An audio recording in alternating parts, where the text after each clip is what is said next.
Hey everyone, and welcome back to Betrayed and Broken, the only channel that dares to dive into the dark side of love and lies. Today, I've got a story that's going to stick with you. Trust me. So hit that subscribe button so you don't miss a single release, and let's get into it. It was a classic New York autumn night, the kind where the city air bites just enough to make you feel alive. When Detective Ava Maxwell got the call that would rip through her life like a shockwave. Body found in the woods, way uptown near the Bronx border. Male, gunshot to the head. Standard grim New York stuff. But this one felt different even before she arrived. The scene was a wash of flashing police lights slicing through the inky woods. Forensics teams moved like ghosts, their beams illuminating a patch of earth that had become a final resting place. Victim: Richard Sterling, 38, Financial District Shark. Wife, Olivia, had reported him missing 2 days prior. The perfect Upper East Side life, shattered in the silence of the woods. Ava started the investigation, going through the motions, but her gut churned. Then Olivia Sterling dropped the first bombshell. Confession. A tearful, shaky admission of a one-night stand the night Richard vanished. She'd come home late from some charity gala, confessed her sins. They'd fought, and Richard, she claimed, had stormed out in a blind rage. Textbook marital meltdown, right? Tragic infidelity leading to... what? Ava wasn't buying it. Not for a second. 2 days to report your husband missing after a fight. And the performance? Where was the genuine devastation, the raw guilt you'd expect from a woman confessing to betrayal in the shadow of her husband's disappearance? Ava started digging, peeling back the layers of the Sterling's gilded life. She interviewed Richard's colleagues, his country club buddies, even the doorman at their Park Avenue building. Olivia's one-night stand? A joke. Turns out, Richard had been living with Olivia's infidelities for years. Years of whispered rumors, blatant lies, and late nights that didn't add up. But Richard, a man built on pride and appearances, had stayed silent, trapped in a gilded cage of his own making. The night he disappeared, that was the night the cage broke. Ava learned Richard had finally reached his limit. He was done playing the fool. He'd booked time off work, told his closest confidant he was packing his bags, leaving Olivia for good. He planned to move out while Olivia was at her latest society event, a clean break. But then Olivia came home, draped in designer clothes and smelling of someone else's cologne, and confessed to yet another indiscretion. Something in Richard snapped. Ava could almost see it, the years of resentment and betrayal boiling over. The investigation took a sharp, chilling turn when Ava uncovered Richard's secret weapon. He hadn't just decided to leave Olivia. He was planning to dismantle her entire world. Ava tracked down Richard's divorce attorney, a seasoned shark in his own right. He revealed Richard was playing a high-stakes game. He wasn't just seeking a divorce. He was going for full custody of their son, 10-year-old Leo. He had evidence, damning evidence of Olivia's neglect, her partying, her revolving door of lovers. Olivia was about to lose everything: husband, son, and her perfectly curated Upper East Side existence. Motive? Suddenly it screamed from the file. Opportunity? Lying in wait. Ava brought Olivia in for questioning. The grieving widow act was Oscar-worthy. Tears streamed, voice trembled, the whole performance. She clung to the stormed-out enraged story, painting herself as the heartbroken, betrayed wife. But Ava was relentless. She presented the evidence, piece by calculated piece.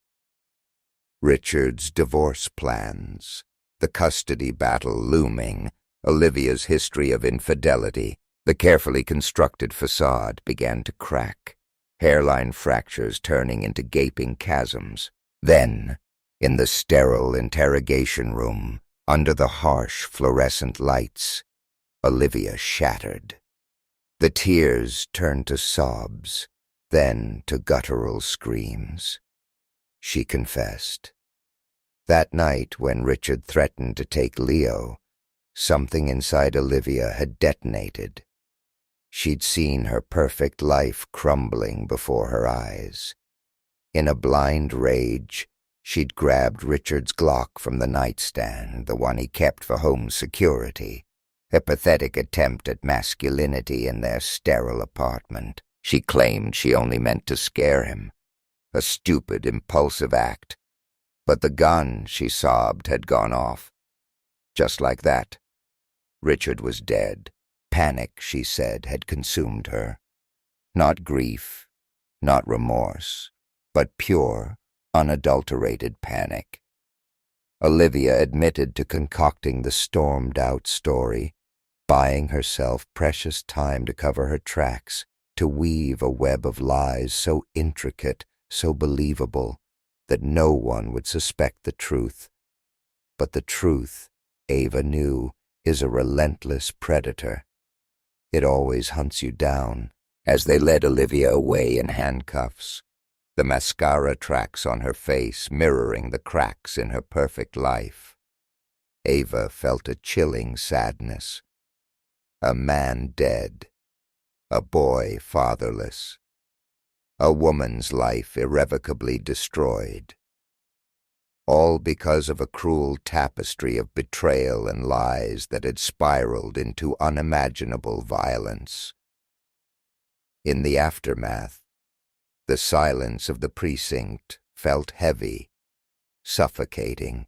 Ava found herself staring out the window at the city lights, reflecting on the fragility of trust, the corrosive power of secrets.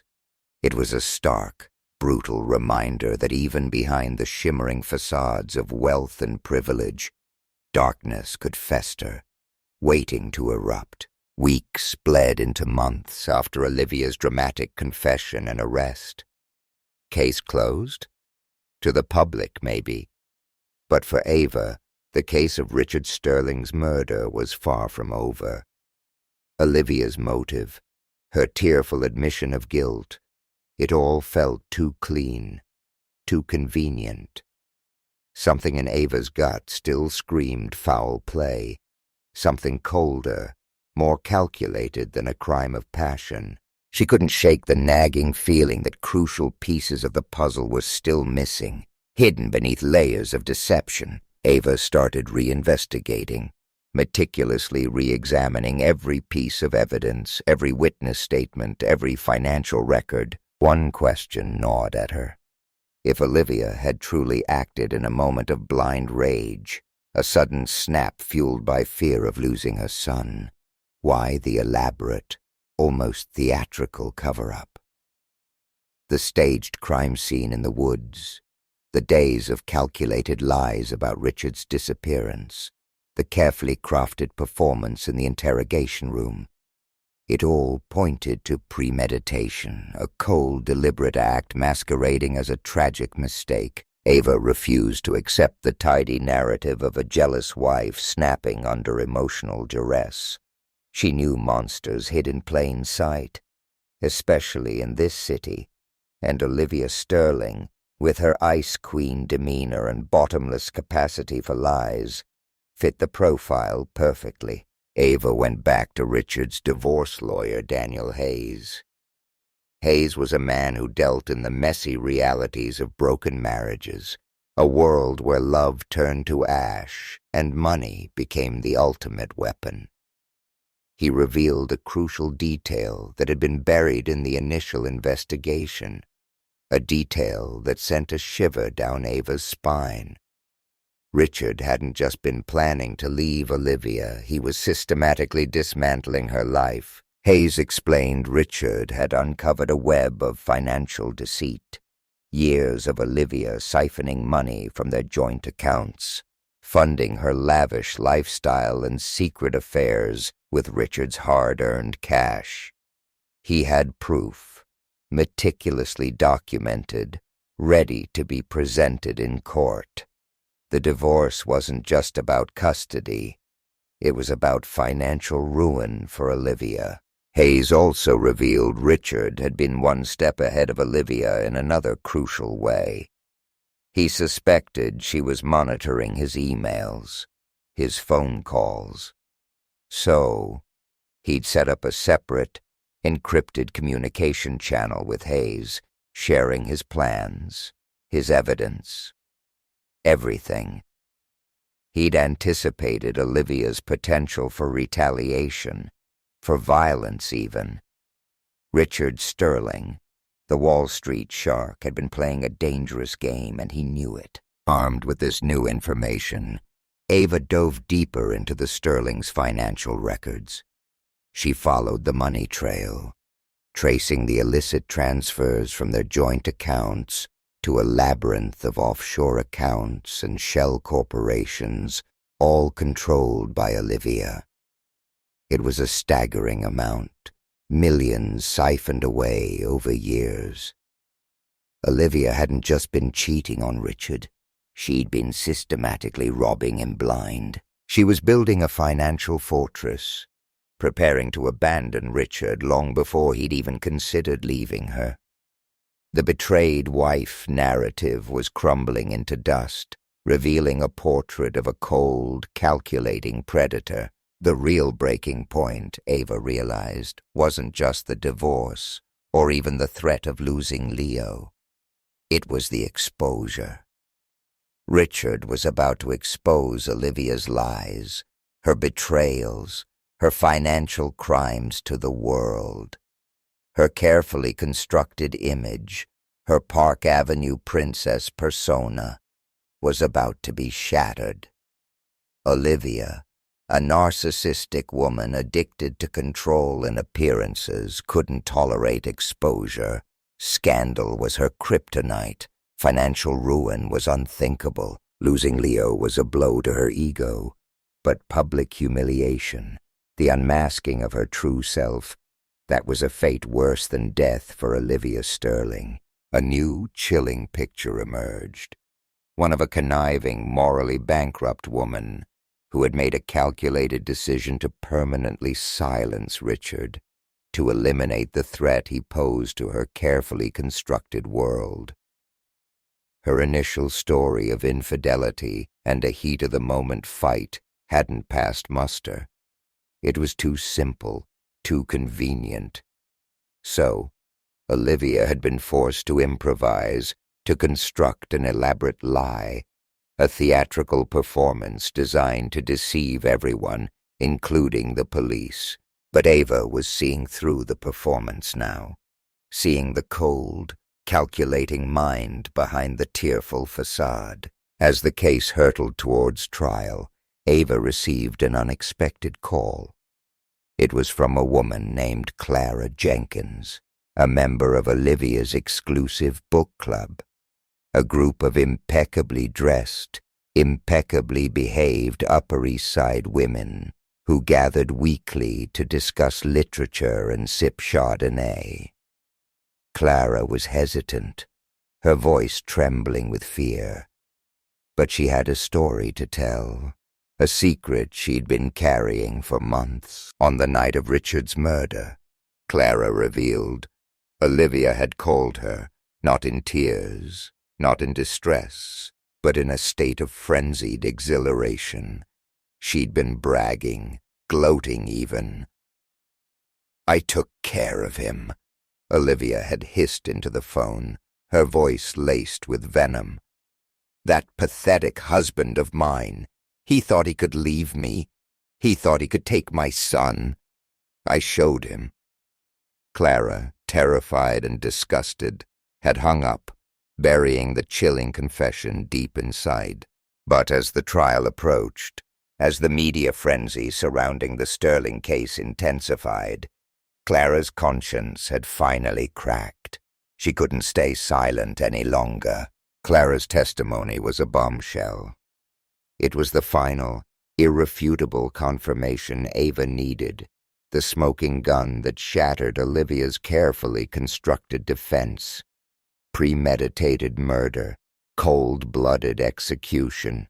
Olivia Sterling wasn't a woman who'd snapped in a moment of rage. She was a predator who'd meticulously planned and executed her husband's murder, driven by greed, narcissism, and a pathological need for control. When Ava finally had the opportunity to confront Olivia again in the sterile, echoing halls of the courthouse holding cell, she didn't hold back. She laid out the timeline, the financial evidence, Clara's devastating testimony. She peeled back every layer of Olivia's lies, exposing the cold, black heart beneath. Olivia's composure finally crumbled. The Ice Queen melted, replaced by a raging inferno of fury. She didn't confess. She didn't express remorse. Instead, she unleashed a torrent of venomous rage, spewing insults, curses, and vile accusations at Richard's memory, at Ava, at the entire world for daring to expose her. In a shocking, unhinged rant, Olivia revealed the darkest depths of her depravity. She admitted to luring Richard home that night, not by confessing infidelity, but by feigning weakness, vulnerability. She'd texted him, begging him to come home, telling him she was finally ready to leave him, to let him have Leo, to give him everything he wanted. She'd played the victim, the broken woman, knowing Richard's pride, his arrogance, would bring him rushing back, eager to claim victory. And when he walked through the door, expecting to find a defeated wife, he found a bullet instead. Olivia described in chilling detail how she'd waited for him, gun in hand, hidden in the shadows of their opulent apartment, and fired the instant he appeared. She'd moved his body herself, dragged it out to the woods in the dead of night, staged the scene to look like a random act of violence, a robbery gone wrong, anything but what it truly was, a calculated execution. It was a diabolical performance, a final chilling act of deception from a master manipulator. As Olivia was remanded into custody to await trial, her screams echoing through the courthouse halls, Ava felt a harrowing chill crawl down her spine. She'd faced evil before. In her years on the force, she'd seen the darkest corners of the human heart. But Olivia Sterling, Olivia was different. This wasn't a crime of passion, a tragic mistake. This was something far more sinister, far more disturbing. Olivia's murderous rampage was the ultimate betrayal, fueled by greed, entitlement, and a chilling lack of empathy. It was a stark, brutal reminder that the human psyche could breed a particular breed of monster, one capable of unimaginable cruelty, hiding in plain sight behind a mask of wealth and privilege. Ava could only hope that with Olivia behind bars, her poisonous existence would no longer threaten to shatter any other lives beyond the tragic events she'd already set in motion. So, there you have it. Another story ripped from the headlines, another glimpse into the darkness that can lurk beneath the surface of even the most perfect lives. Let me know what you think in the comments. Was Olivia a monster from the start, or did circumstances turn her into one? Your thoughts are important. They help us bring you the stories you want to hear. Thanks for watching, and remember, stay safe out there. You never know what darkness is hiding in plain sight.